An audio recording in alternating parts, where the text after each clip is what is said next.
नमस्कार। चलिए आज एक अनोखी यात्रा पर चलते हैं। हम समय में थोड़ा पीछे जाएंगे, साल 1941 में, और अखंड ज्योति पत्रिका के पन्नों से ध्यान और एकाग्रता की उन गहरी शिक्षाओं को समझने की कोशिश करेंगे। इस विश्लेषण में हमने पूज्य गुरुदेव के विचारों के सागर से कुछ अनमोल मोती आप सब के लिए चुने हैं।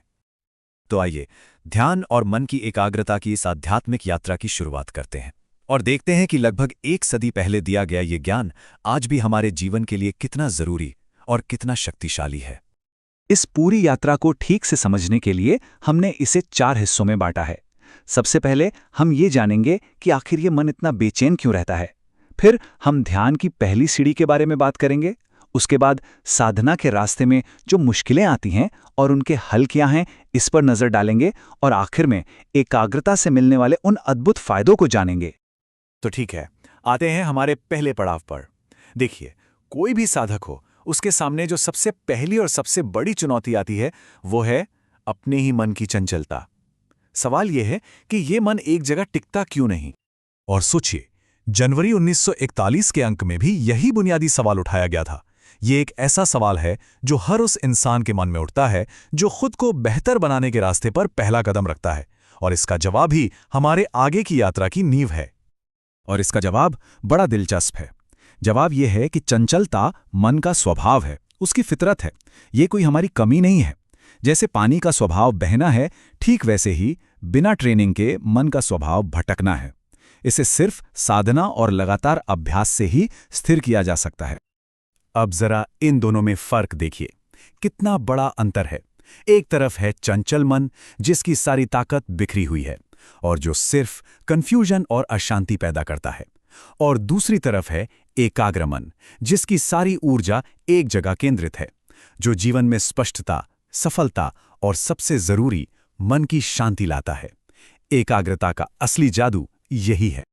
तो ठीक है, हमने ये तो समझ लिया कि मन की दिक्कत क्या है। अब सवाल उठता है कि इसका समाधान क्या है। तो मन को साधने का जो सबसे पुराना और सबसे शक्तिशाली तरीका है वो है ध्यान। आइए देखते हैं कि अखंड ज्योति इसका पहला कदम हमें कैसे सिखाती है। देखिए, ध्यान की परिभाषा जितनी सरल है उतनी ही गहरी भी। असल में ध्यान है क्या? ये बाहर की दुनिया से अपने मन को धीरे धीरे समेटकर उसे अंदर किसी एक बिंदु पर, किसी एक लक्ष्य पर टिकाने की कला है। ये एक तरह से बाहर के शोर से अंदर की शांति की ओर एक सफर है। और ये सिर्फ किताबी बातें नहीं हैं। यहाँ साधना के बिल्कुल प्रैक्टिकल स्टेप्स बताए गए हैं। सबसे पहले एक ऐसा आसन चुनें जिसमें शरीर स्थिर और आरामदायक रहे। फिर एक शांत जगह ढूंढें। इसके बाद अपना सारा ध्यान अपनी आती जाती सांसों पर ले आएं और आखिर में अपने किसी प्रिय आदर्श या इष्ट का मन में स्मरण करें। बस ये 4 सीढ़ियां ध्यान के मंदिर का दरवाजा खोल देती हैं। और हाँ, ये एक सूत्रवाक्य, इसे हर साधक को हमेशा याद रखना चाहिए।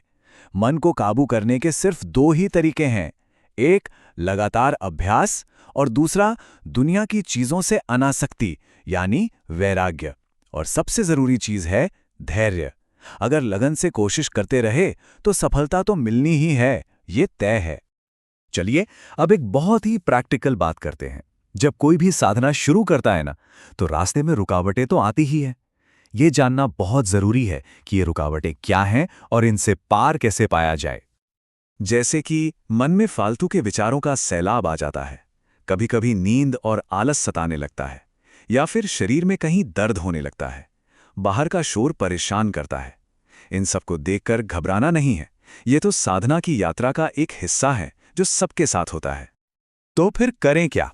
देखिए, सबसे पहला और सबसे जरूरी समाधान है विचारों से लड़ना बंद कर दें। बस उनके साक्षी बन जाएं। जैसे आसमान में बादल आते हैं और चले जाते हैं, वैसे ही विचारों को आने दें और जाने दें। जब हम उनसे उलझते नहीं हैं तो वो धीरे धीरे अपने आप ही शांत हो जाते हैं।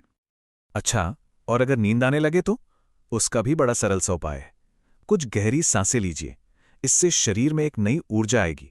और हाँ, हमेशा अपनी रीढ़ की हड्डी को सीधा रखिए।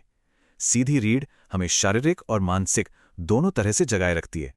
तो रुकावटों को समझ लिया, उनके समाधान भी जान लिए। अब आते हैं इस यात्रा के सबसे दिलचस्प और प्रेरणादायक हिस्से पर कि जब मन एकाग्र होने लगता है तो हमारे जीवन में कौन से कमाल के बदलाव आते हैं। चलिए इन फायदों के बारे में जानते हैं। सबसे पहला और शायद सबसे बड़ा फायदा वो है आत्मिक शांति। ये वो शांति है जो बाहर के हालात पर निर्भर नहीं करती। ये तो अंदर से पैदा होने वाला एक ऐसा आनंद है जो फिर हमेशा हमारे साथ रहता है। लेकिन फायदे सिर्फ आध्यात्मिक ही नहीं है, बिल्कुल नहीं। इसका असर तो हमारी दिमागी ताकत पर भी पड़ता है। याददाश्त तेज हो जाती है, चीज़ों को समझने की शक्ति बढ़ जाती है और हमारा दिमाग पहले से कहीं ज़्यादा बेहतर तरीके से काम करने लगता है।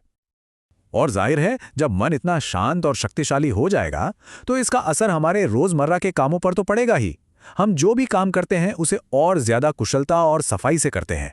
मतलब आध्यात्मिक साधना हमारे व्यवहारिक जीवन को भी सफल बनाती है। और अब साल 1941 का ये आखिरी संदेश, ये एक तरह से इस पूरी चर्चा का निचोड़ है, सार है कि असली लड़ाई बाहर नहीं, हमारे अंदर है। जिसने अपने मन पर विजय पा ली, समझिए उसने पूरी दुनिया को जीत लिया। इससे बड़ी कोई जीत नहीं है। तो ये सारी बातें हमें एक बहुत ही अहम सवाल पर लाकर खड़ा कर देती हैं। ये ज्ञान सिर्फ सुनने के लिए नहीं है, इसे तो जीवन में उतारना होगा। तो सवाल अब ये उठता है कि क्या हम अपने मन का गुलाम बने रहना चाहते हैं या फिर उसका स्वामी बनने के लिए तैयार हैं? तो ये था वो गहरा ज्ञान जिसके लिए हम अखंड ज्योति पत्रिका और गायत्री परिवार के आभारी हैं। सोचिए, इतने साल बाद भी ये बातें हमारा रास्ता रोशन कर रही हैं। बहुत बहुत धन्यवाद।